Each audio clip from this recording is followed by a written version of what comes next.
Welcome back to ఏమేంద్ర బాకా ఛానల్కి. So 10వ తరగతి స్టార్ట్ చేస్తున్నాం. దీని వ్యాకరణ అంశాలన్నీ పక్కకున్నాయి కాబట్టి ఇది చాలా తొందరగానే అవుతుంది. సో ఇవన్నీ సాధ్యమైతే ఇది చేసేస్తాను ఈరోజు 10వ తరగతి చేసేస్తే తెలుగు కూడా కంప్లీట్ అయిపోతుంది. థర్డ్ క్లాస్ నుంచి ఉంది. ఫస్ట్ టైం ఎవరైతే చూస్తున్నారో వాళ్ళు తప్పకుండా క్లాస్ వైజ్ బిట్స్తో third class 4th 5th 6th 7th 8th 9th ఇప్పుడు 10th స్టార్ట్ చేస్తున్నా. ఇన్ని ఉన్నాయి. పేపర్ 1 పేపర్ 2 వాళ్ళకు నేను ప్రతి వీడియోలో చెప్తున్నాను. తెలుగు మాత్రం పేపర్ 2 వాళ్ళకు కూడా రాదు అనుకోవద్దు. మొన్న పీజీటీ టీజీటీలు మొత్తం థర్డ్ క్లాస్ 4th క్లాస్ నుంచి వచ్చింది కంటెంట్. మీరు చూడండి, లింక్ అప్ ఉన్నాయి కాబట్టి ఓకే. మీరైతే ఇది ఒకసారి చూడండి. ఇవి 10 ఎన్ని ఉన్నాయి, 12 పాఠాలు ఉన్నాయి. సో పెద్దగా ఉంటే వీడియోస్ చూడాలనిపించేది. కొంచెం కాన్ఫిడెన్స్ లెవెల్స్ ఎక్కువగా కావాలంటే చిన్న వీడియోస్ అయితే తొందరగా అయిపోయిందని కాన్ఫిడెన్స్ ఉంటుంది కాబట్టి ఇలా లెంత్ చూసి చేస్తాను ఓకే. ఫస్ట్ది దానశీలం. ఇది తెలుగు కొంచెం చిన్నగా ఉన్నది అక్షరాలు. నేను పైకి చేసేసరికి నాకు బుక్లో చదవాలా ఇక్కడ చదవాలో అనేది కొంచెం తడబడుతుంది. నేను ఎలా చదివినా కూడా కొంచెం నాకు కనిపించడం స్పష్టంగా లేకపోయినా మీరు ఒక్కసారి కొంచెం చూసుకోండి ఓకే. ఇట్లా కదిలిస్తే మీకు డిస్టర్బెన్స్ అవుతుందని నేను పైకి చేసేసరికి కొంచెం అక్షరాలు చిన్నగా అయ్యి అక్కడ ఫోన్లో చదవాలా బుక్లో చదవాలనేది కన్ఫ్యూజ్ అవుతుంది. మీకు ఇది ఇవన్నీ చెప్పొద్దు, కాకపోతే ఎక్కడైనా నేను తడబడితే మీరు అడ్జస్ట్ చేసుకోండి అని చెప్పడానికి చెప్తున్నాను ఓకే. దానిశీలం మీరైతే సబ్స్క్రైబ్ చేసుకోండి. బమ్మెర పోతన కాలం 1420 1480 14. ఈ బ్రహ్మెర పోతన 1420 80 15వ శతాబ్దం. నివాసం ఓరుగల్లు దగ్గర బమ్మెర గ్రామం, ప్రస్తుతం జనగామ జిల్లా. అంటే ఇది కొత్త 24లో సిలబస్ కాబట్టి మీ దగ్గర ఏమైనా పాతవి ఉంటే ఒకసారి చూసుకోండి బుక్స్. వృత్తి వ్యవసాయం. తల్లిదండ్రులు లక్కమాంబ కేసన. బిరుదులు సహజ పండితుడు, నిగర్వ చూడామణి భక్తి కవి, సహజ పండితుడు. ఎవరు? బమ్మెర పోతన. సో బాల్య గురువులు ఇవటూరి సోమనారాధ్యుడు, పాండిత్య కవిత్వ గురు చిదానందుడు ఓకే. చిదానందుడు. కవితా లక్షణం ప్రసాద మాధుర్యం. రచనలు వీరభద్ర విజయం బాల్య రచన, మూలం వాయుపురాణం. నారాయణ శతకం. భోగిని దండకము తొలి దండకం. మహాభాగవతం తెలుగులో అతిపెద్ద పురాణం, శ్రీరామచంద్రునికి అంకితం. భాగవతమునకు మరొక పేరు సాత్వత సంహిత. ఇది ఇక్కడ శ్రీరామచంద్రునికి అంకితం. మహాభాగవతం తెలుగులో అతిపెద్ద పురాణం. ఈయనెవరు? బమ్మెర పోతన ఓకే. పోతన గారి మొదటి రచన వీరభద్ర విజయం.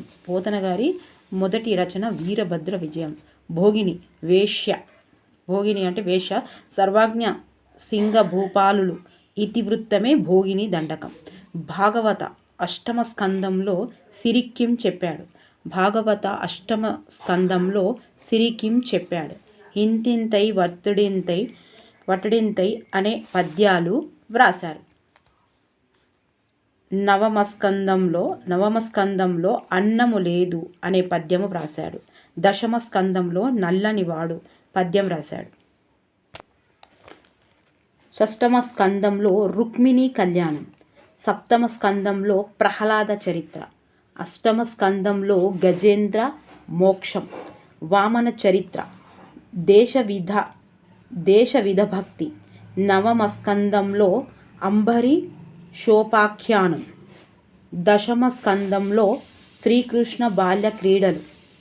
పలికేడది భాగవతమట, పలికించేవాడు రామభద్రుడట అని ప్రకటించాడు. ఇవన్నీ మ్యాథ్ ద ఫాలోయింగ్లో రావచ్చు. ఏవైనా 4 గుర్తు పెట్టుకున్నా మ్యాథ్ ద ఫాలోయింగ్ చేసే అవకాశం ఉంది. అన్నీ చదవాలి, 4 ఏం చదవద్దు, కానీ చెప్తున్నా ఒక బై హార్ట్గా గుర్తు పెట్టుకోవాలి 2-3 అన్న. పోతన భాగవతంలో పంచమ స్కందాన్ని గంగన, షష్టమ స్కందాన్ని సింగన. సింగన షష్టం సింగన గుర్తుపెట్టుకోరి. పంచమాని గంగన. ఏకదశ ద్వాదశ స్కందాలను నారయ అనువాదించాడు. మహత్వ కవిత్వ పటుత్వ సంపాదలిమ్మని దుర్గాదేవిని కోరాడు. శ్రీరామచంద్రుని ప్రసాదించే కవిత్వము లభించింది. భాగవతాన్ని విభూత జనుల వలన విన్నంత కన్నంత తెలియవచ్చినంత తేట పరుతును అని వినయంగా వెల్లడించాడు. సత్కపుల్ హలికులైన నేమి అని ప్రకటించుకున్నాడు. భాగవతం కృతిభర్త శ్రీరామచంద్రుడు. రాజనిరసన కావించిన మొదటి కవి, తన రచనలను నరాంకితం చెయ్యనున్న మొదటి కవి. డిఎస్సి వచ్చిందట. రాజనిరసన ఇంకొంచెం పెద్ద వేస్తా, ఏం కాదు, కొంచెం పైకి వేస్తా. రాజనిరసన కావించిన మొదటి కవి, తన రచనలను నరాంకితము చెయ్యనున్న మొదటి కవి. డిఎస్సిలో వచ్చింది. తెలుగుల పుణ్యపేటి అని విశ్వనాథ గారు స్తుతించారు. కమలాక్షకు నర్చించు కరములు ప్రహ్లాద చరిత్ర ఘట్టములు. ఎవ్వనిచే జనించు జగమెవ్వని లోపనుండు లీలనమై గజేంద్ర మోక్షము ఘట్టంలోనిది. నల్లని వాడు పద్మనయంబుల వాడు కృపారసంబు పైజల్లేవాడు శ్రీకృష్ణుని రాసక్రీడలు సందర్భంలో భాగవతంలో మధుర భక్తిని చక్కని ఉదాహరణ ఈ పద్యం. వారేరి సిరిమూట గట్టుకొని పోవంజాలరే వామన చరిత్ర ఘట్టంలోనిది. ఓకే, తెలుగులో మొదటిసారిగా తన కృతిని నరాంకితం చెయ్యనని ప్రతిజ్ఞ చేసిన కవి పోతన. సత్కపుల్ హలికులైననేమి అని పోతన ప్రకటించాడు. పోతనచే తిరస్కరించబడిన రాజు సర్వాజ్ఞ సింగ భూపాలుడు. నా జననంబు సఫలంబు జేసేత పునర్జన్మ లేకుండా అని పోతన భాగవతాన్ని రాస్తూ చెప్పుకున్నారు. భాగవత పురాణం నందు 12 స్కందాలున్నాయి. 1848లో భాగవతంను మొదట పురాణం హయగ్రీవ శాస్త్రులు ముద్రించారు. ఓకే, ఈ వీడియో 2 సార్లు విన్నారనుకోండి అస్సలు ఉండదు. First step is very hard. First ఏదైనా హార్డ్గానే అనిపిస్తుంది. ఇవి హార్డ్ అనిపించింది, ఆయనతో ఈ పెన్సిల్ ఇరిగిపోయింది. ఇది అప్పటి నుండి చదువుతున్నా, పొద్దున్న నుండి 4 వీడియోలు చేసినావు, ఎంతసేపు అని అరిగి ఆయనతో అరిగిపోయింది. చూసిరా, ఇది కూడా ఉపయోగపడుతుంది. అరిగిపోయింది అని అంటే మనం దీన్ని యూజ్ చేసుకున్నాం అన్నట్టు, అది మనకు యూజ్ అయింది అన్నట్టు. ఓకేనా, అరిగిపోవడం. చీపురు కట్ట చెప్తుందట. చీపురు కట్ట ఏం చెప్తుందట, ఎంత సహాయం చేస్తే చీపురు కట్ట తెచ్చినప్పుడు ఎంత ఉంటుంది, తర్వాత ఎంత అవుతుంది, అది అరిగిపోతుంది అంటే దాని బాధ్యత అది నిర్వహిస్తాను. ఇక దీంతో నేను మస్తు క్రాఫ్ట్ చేసిన, ఎంత మంచిగా ఉన్నది చూసిరా. ఇక ఇరిగిపోయింది. ఇది మస్తు ఇంకా కొత్తగా చేసుకుందాం కదా మనం. ఫస్ట్ ఇది అన్నీ ఏంటిది మేడం అంటారా, ఏం కాదు, ఇట్లా కొత్తగా చేసుకోండి. ఇది అంటే ఈ పెన్సిల్ తన బాధ్యత తను నిర్వహించింది. 4 వీడియోలు కాగానే అరిగిపోయింది. దాన్ని మనం చెక్కినాం అంటే దీన్ని మళ్ళీ అప్డేట్ చేసినాం. మరి మనం ఎట్లా అప్డేట్ కావాలి, మనం ఎవరు అప్డేట్ చేయాలి, దీనికి ప్రాణం లేదు కాబట్టి మనం అప్డేట్ చేసినాం. మనకు ప్రాణం ఉన్నది, ఆలోచన శక్తి ఇచ్చిండు దేవుడు, ఆరోగ్యాలతో ఉన్నాం కాబట్టి మనము అప్డేట్ కావాలి. చూడండి ఎంత చిన్న ఎగ్జాంపుల్, సూపర్గా సూట్ అయిందబ్బా. నేను అట్లా అవుతుందని అనుకోలేదు. ఇది అప్సరా పెన్సిల్ 4 వీడియోలు చేసింది, పుట్టుకునే ఆయనతో ఇరిగిపోయింది. మళ్ళీ నేను ఏం చేసిన దీన్ని ఇప్పుడు ఇట్లా చేసిన కొత్తగా అంటే అప్డేట్ చేసిన. నేను మళ్ళీ దీన్ని మొత్తం పొడగట్టుకుంటా, ఇక మొత్తం గీయిన దాకా అయ్యేదాకా యూజ్ చేసుకోండి. మరి మనం ఎట్లా అప్డేట్ కావాలి, అప్డేట్ కావాలంటే మనం కూడా ఏం చేయాలి,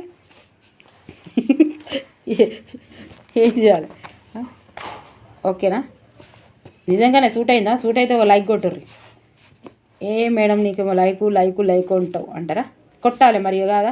దీని బాధ్యత ఇది నిర్వహిస్తుంది. ఎవరి పనులు వాళ్ళు నిర్వహించినప్పుడు ఆ సంస్థ కానీ, ఆ కుటుంబం కానీ, ఏదైనా సరే 3 పువ్వులు 6 కాయలు లెక్క ఉంటుంది. ప్రక్రియ పురాణం ప్రాచీన పద్యం. ఇది లేకపోతే నాకు చెప్పరాదా. ప్రాచీనమైనప్పటికీ కొత్తవిగా అనిపిస్తాయి. సర్గ ప్రతిసర్గ, వంశము, వంశానుచరిత్రము, మన్వంతరము అనే విషయాలు పురాణ వాంగ్మయంలో వర్ణించబడతాయి. సంస్కృతంలో వేదవ్యాసుడు పురాణ వాంగ్మయాన్ని రచించాడు. 18 మహాపురాణాలలో భగవంతుని భక్తుల గణములను వర్ణించేది భాగవత పురాణం. ఓకే, పాఠ్యాంశ విశేషాలు చూద్దాం. కొంచెం మీదికే ఎత్తాయి, కొంచెం చిన్నగా వచ్చినా ఏం కాదు. నేను ఇక బుక్లో చూడన్నా కొంచెం కన్ఫ్యూజ్ అవుతుంది నాకు ఇక్కడ. ఓకేనా. ఇతివృత్తం. దానగుణం.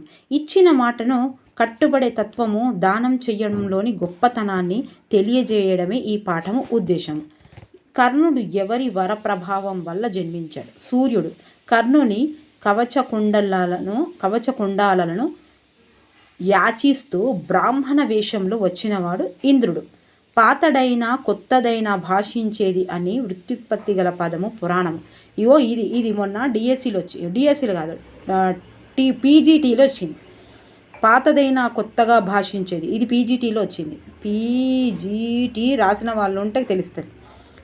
సంస్కృతంలో అష్టాదశ పురాణములను రచించినవాడు వ్యాసుడు. వామన చరిత్ర భాగవతంలో 8వ స్కందంలో ఉన్నది, 8వ స్కందంలో ఉంది. ప్రహ్లాదుని మనవడు విరోచనుని కొడుకు ఎవరు? బలి. స్వర్గాన్ని ఆక్రమించిన బలిని నియంత్రించడానికి వామన అవతారం ఎత్తినవాడు విష్ణువు.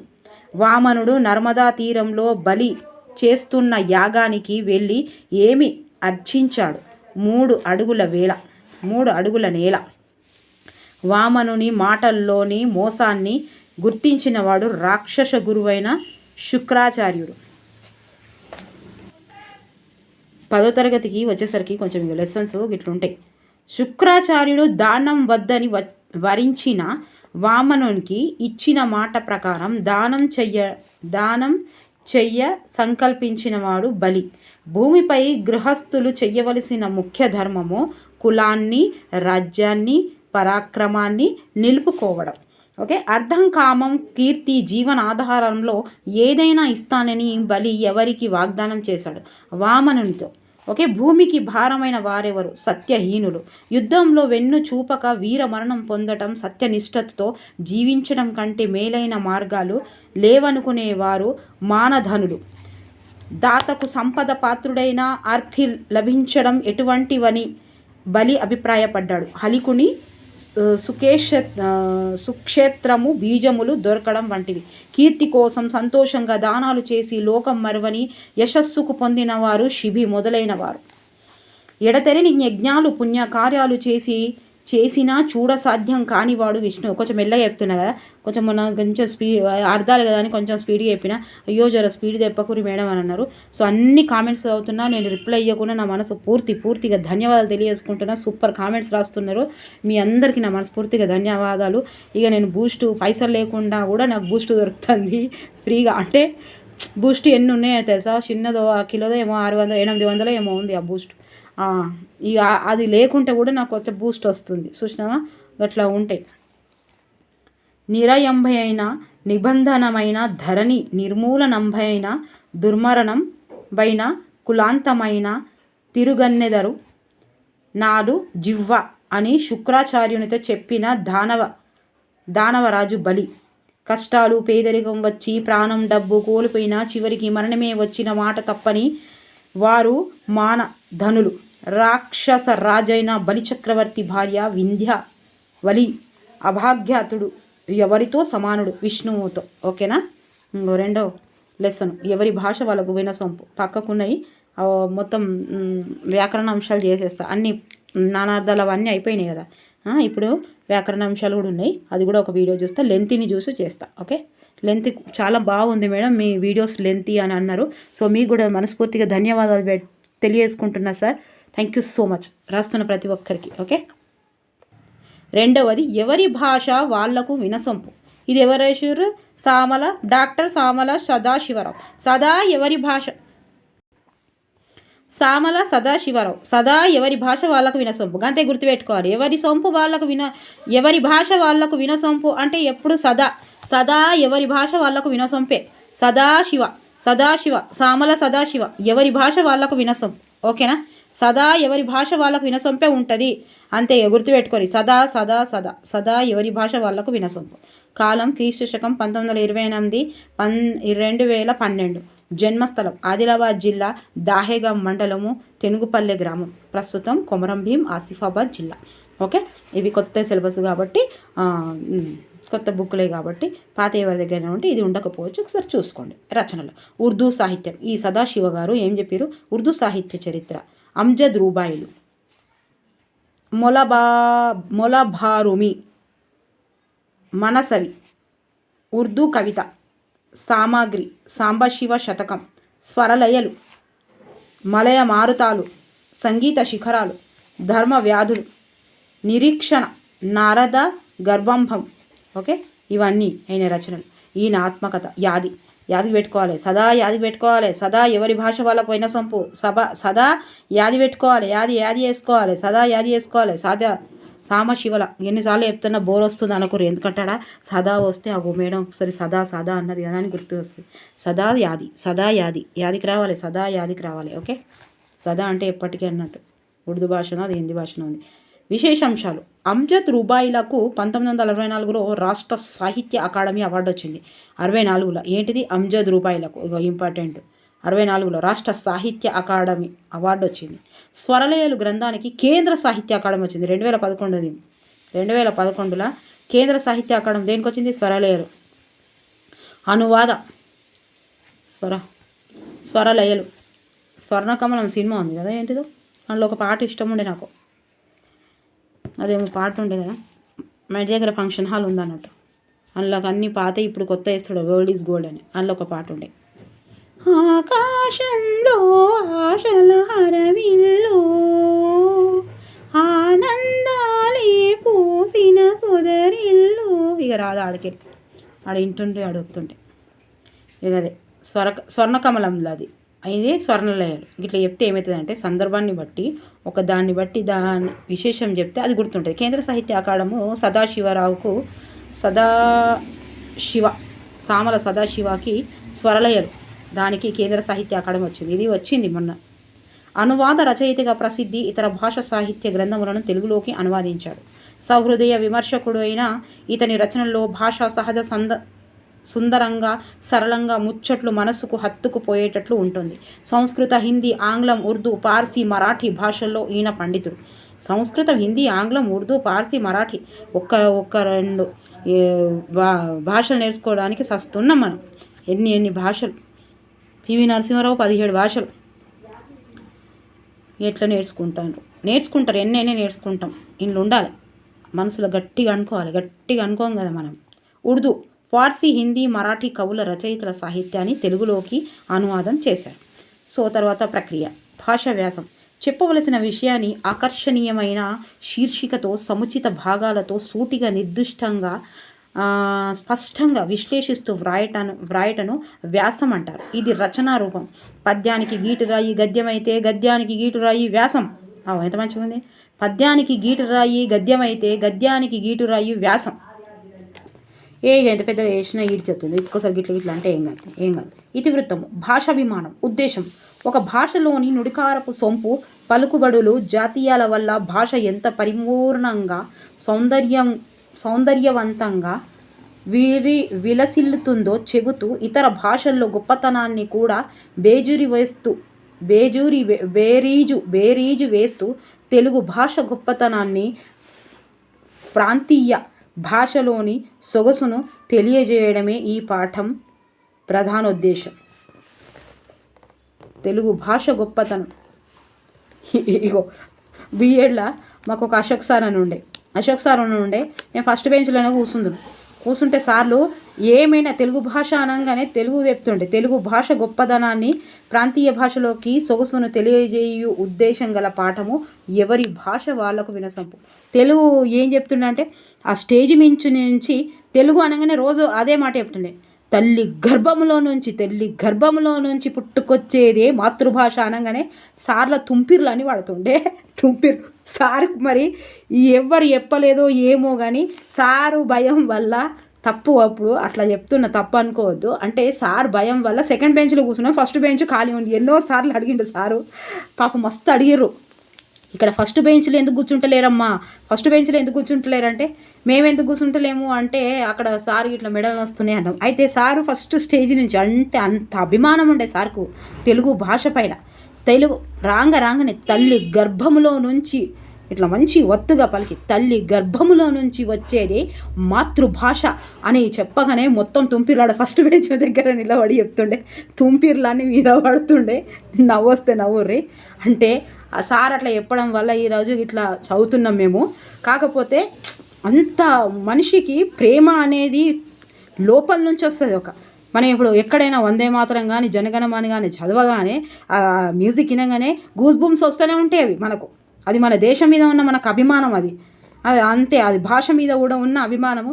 ఇక సార్లు సెకండ్ బెంచ్ కూర్చున్నాం, మరి అది అయిపోయేదాకా ఎవరైనా చెప్పిరా, చెప్పలేదు, ఎంతవరకు చెప్పకుంటేనే బాగుంటుంది. అశోక్ సార్ ఉండే, ఓకేనా.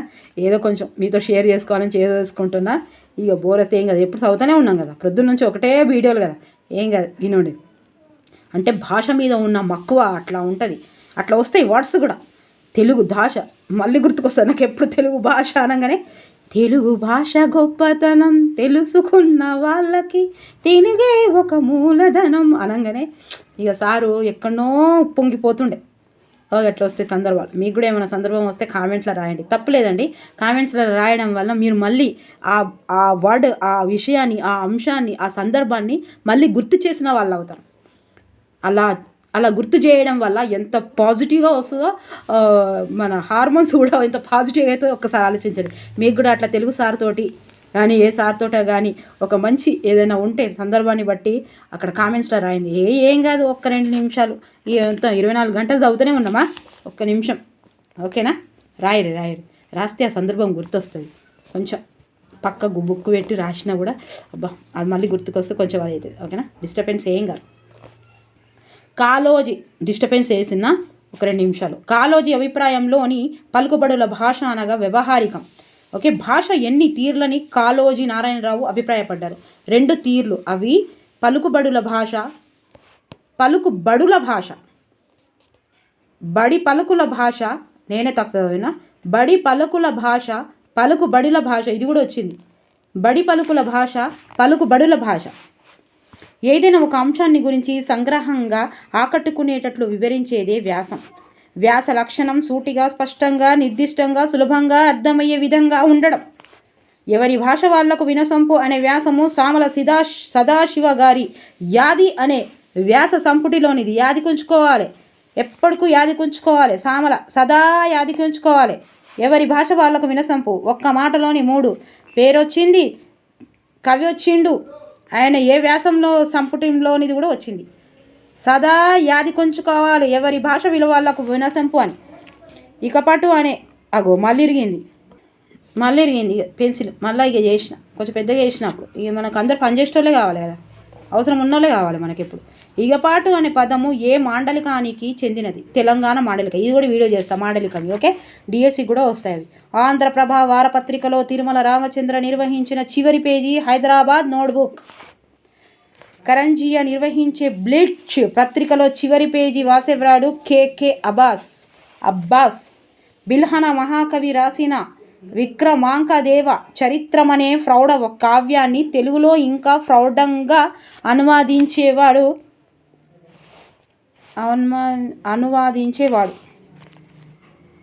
కప్పగంతుల లక్ష్మణ శాస్త్రి. ఎవరు? ఆంధ్ర బిల్హన బిరుదాంచితుడు కప్పగంతుల లక్ష్మణ శాస్త్రి. కప్పగంతుల లక్ష్మణ శాస్త్రి అనువదించిన నాటకం బిల్హనుని కర్ణసుందరి. వారి రామచంద్ర ఈగపటు అనే తిరుమల రామచంద్రతో పసందైన ప్రాంతీయ భాషలో మాట్లాడిన పండితవరేణ్యుడు కప్పగంతుల లక్ష్మణ శాస్త్రి. ఓకే, కప్పగంతుల లక్ష్మణ శాస్త్రి గారి కుమార్తె ప్రొఫెసర్ కె కమల. కప్పగంతుల కమల. కప్పగంతుల లక్ష్మణ శాస్త్రి స్వస్థలం మహబూబ్ నగర్ జిల్లాలోని వనపర్తి సంస్థానం, ప్రస్తుతం వనపర్తి జిల్లా. సూరవరం ప్రతాపరెడ్డి జన్మస్థలం మహబూబ్ నగర్ జిల్లా ఇటిక్యాలపాడు. సూరవరం ప్రతాపరెడ్డి, అబ్బో ఈయన గురించి అసలు రాకుండా పోనేవాడు. భాషా ప్రయుక్త రాష్ట్రాలు ఏర్పడుటకు ముందు ఇటిక్యాలపాడు అలంపూర్ ఏ జిల్లాలో ఉండేది? రాయచూర్. అలంపూరు బ్రహ్మేశ్వరాలయ పునరుద్ధరణలో చురుకుగా పాల్గొన్న పండితుడు గడియారం రామకృష్ణ. పచ్చల్లుడు మొదలైన రమ్యమైన కావ్యాలు రచించిన అంబాటి పూడి వెంకటరత్నం గారి ఊరు నల్గొండ. పలుకుబడి, నుడికారం, జాతీయాలను ఉర్దూలో ఏమంటారు? రోజ్ మద్ర, ముహవిర. టెంక్సాలి తెలుగు, టంకశాల తెలుగు అని పిలువదగిన భాష వరంగల్లు తెలుగు భాష. శుద్ధమైన ఉర్దూ భాషకు పేరు బేగమతి జుబాన్, మహల్లతి జుబాన్. వీళ్ళు వేరే వాళ్ళు మాట్లాడేటోళ్ళు. అచ్చమైన తెలుగు ప్రయోగాలు స్త్రీల మాటల్లో ఉంటాయి.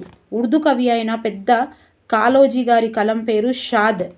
సామల సదాశివను విశాఖ శ్రీకాకుళంకి ఆహ్వానించిన వాడు కాశీపట్నం రామారావు మాస్టర్. ఫారసీ, అరబ్బీ, ఉర్దూ భాషల్లో సాటిలేని పండితుడైన మీర్ తఖ్మీర్ ఢిల్లీ ప్రజల పలుకుబడిని ఎవరి దగ్గర గ్రహించారు? జామే మసీదు మెట్లపై కూర్చొని భిక్షకుల భాష నుండి. ఖాస్ అనే ఉర్దూ పదానికర్థం ప్రత్యేకమైనది. ఆమ్ అనే పదానికర్థం సామాన్యం. ఆవామ్ అనే బహువచనం ఉర్దూ పదానికర్థం సామాన్య ప్రజలు. ఉర్దూ మన దేశీయుల ఉమ్మడి భాష అని చెప్పినది ప్రొఫెసర్ రఫియా సుల్తానా. ఇక 2 అయిపోయినాయి. మూడోది ఇక కొంచెం అయింది, 20 నిమిషాలు అయిపోయింది. సో టక్క 20 నిమిషాలు లేదు, ఓన్లీ రెండే లెసన్స్కి 20 నిమిషాలు అయింది కాబట్టి మూడో లెసన్ ఇంకో వీడియోలో వేస్తాను. మీరు తప్పకుండా లైక్ చేయరు, సబ్స్క్రైబ్ చేయరు. ఒక 2 నిమిషాలు వేస్ట్ చేసిన ఏమనుకోవద్దు, ఏం కాదండి. ఈ సందర్భాన్ని బట్టి ఒక 2 నిమిషాలే కదా, ఓకేనా? ఓకే, తప్పకుండా సబ్స్క్రైబ్ చేయండి, లైక్ చేయండి, షేర్ చేయండి. Thank you for watching. Bye, take care.